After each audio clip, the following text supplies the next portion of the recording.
Hola Roberto, hoy vamos a escuchar los sonidos de un cumpleaños.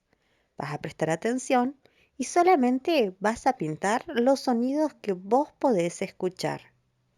¿Preparado? Cumpleaños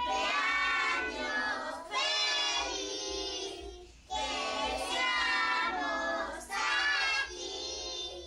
Cumpleaños Felipe, que los cumplas feliz.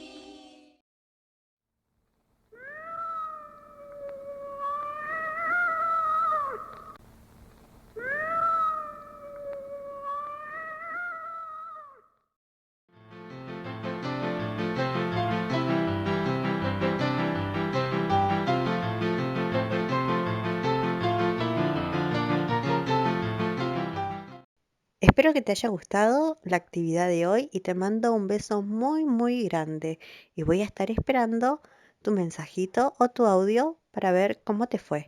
Besos.